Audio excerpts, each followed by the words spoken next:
Hello my dear friends, myself Nandlal Verma, lecture English, Gudda public school, Guddakot ji. हम पढ़ रहे हैं बेटा जो हमारी पेनोरमा है उसका जो पहला लेसन है जिसका नाम है द टाइगर किंग, उसके जो क्वेश्चन आंसर है वो तैयार कर रहे हैं। गत वीडियो में हमने इसके बारे में जो उसकी कहानी स्टोरी है वो हमने देखी है, ठीक है। तो देखिए क्वेश्चन इस प्रकार से है, who was the tiger king, बाघ राजा कौन था। Why did he get that name, और उसे ये नाम क्यों मिला था, क्यों प्राप्त हुआ था, या यूँ कह सकते हैं कि उसका ये नाम क्यों धरा गया था। तो देखिए the tiger king was the Maharaja of Pratibandapuram. जो टाइगर किंग है वो प्रतिबंधपुरम नामक जो राज्य है उसका महाराजा था। To prove a prediction, prediction means होता है बेटा प्रोफेट ही बोल सकते हैं उसको, इसके साथ साथ प्रेडिक्शन हो गया है, प्रोफेसी हो गई है, यानी to prove a prediction, prophecy यानी कि प्रेडिक्शन यानी भविष्यवाणी। टू प्रूव ए प्रेडिक्शन, भविष्यवाणी को गलत सिद्ध करने के लिए, रॉन्ग, एक भविष्यवाणी को गलत सिद्ध करने के लिए, ही हैड किल्ड, उसने मारे थे, मैनी टाइगर, बहुत सारे नाम, दैट्स वाई, इसी कारण से ही गॉट दैट नेम, उसे नाम मिला था।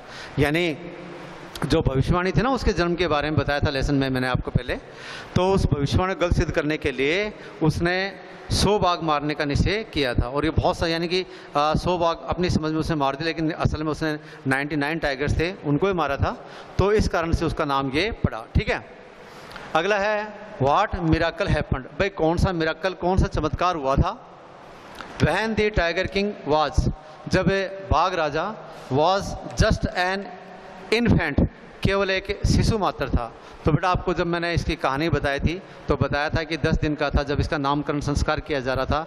तो जो रॉयल एस्ट्रोलॉजर्स थे उन्होंने प्रेडिक्टेड किया था, भविष्यवाणी की थी, that he would have to face his death one day, कि एक ना एक दिन उसे अपनी मौत का सामना करना ही पड़ेगा, ठीक है। तो उस समय क्या हुआ था आपको पता ही है कि the new born baby, I mean when the tiger king was just 10 days old, जब 10 दिन का बच्चा था, ही बिगेन टू स्पीक, उसने बोलना शुरू कर दिया था। एंड इवन ही आस्क्ड, और यहाँ तक कि उसने ये भी पूछा था, what was the manner of his death, कि उसकी मौत का क्या मैनर था, क्या तरीका था। तो ये बात हमने उत्तर में लिखी बेटा। When the tiger king was only 10 days old, जब बाघ राजा केवल 10 दिन का था। द रॉयल एस्ट्रोलॉजर्स, राज ज्योतिषियों ने प्रेडिक्टेड, भविष्यवाणी की, that he would have to die, कि उसे मरना ही पड़ेगा वन डे, एक ना एक दिन। एट दिस, इस बात के ऊपर, द इन्फेंट, जो शिशु था, बिगेन टू स्पीक, बोलने लगा था, एंड इवन आस्क, और यहाँ तक कि उसने पूछा भी था, the manner of his death, अपनी मौत का मैनर, तरीका। इट वॉज द मिराकल, ये वो मिराकल था, ये वो चमत्कार था, दैट हैपेंड, जो कि घटित हुआ था, when the tiger king was just an infant, जब बाघ राजा केवल मात्र 10 दिन का था, ठीक है बेटा। इसी प्रकार से थर्ड वन क्वेश्चन है, हाउ वाज प्रिंस जंग बहादुर ब्रॉट अप, पैसिव वॉइस में क्वेश्चन है। तो बाघ राजा का जो पालन पोषण है वो किस प्रकार से ब्रॉट अप किया गया, पालन पोषण किस प्रकार से हुआ था, ओके बेटा। तो इसमें अपन देखते हैं, मैंने आपको बताया था कि ये जो बाघ राजा है इसका पालन पोषण एक अंग्रेजी जो धाय थी, ठीक है, वो इसका पालन पोषण करती थी। इसके साथ साथ ही अंग्रेजी गाय का दूध पीता था, अंग्रेजी अध्यापक इसको पढ़ाता था, और अंग्रेजी फिल्में देखा करता था, ठीक है। ये यूँ कह सकते हैं कि जिस प्रकार से उस ज़माने में जो दूसरे जो ब्रिटिशकालीन जो रियासतें थी उनके जो राजकुमार, उनका पालन पोषण होता था, उसी तरीके से इसका पालन पोषण भी हुआ। तो यही उत्तर हमने लिखा है, जंग बहादुर वॉज ब्रॉट अप, जंग बहादुर का पालन पोषण किया गया था बाय एन इंग्लिश नैनी, एक अंग्रेजी धाय के द्वारा। He drank the milk of an English cow, और वह एक अंग्रेजी गाय का दूध पीता था। An English man taught him, एक अंग्रेज जो था उसको टॉट हिम, उसको पढ़ाता था। ही सा ओनली इंग्लिश मूवीज, और वह केवल अंग्रेजी फिल्में ही देखता था।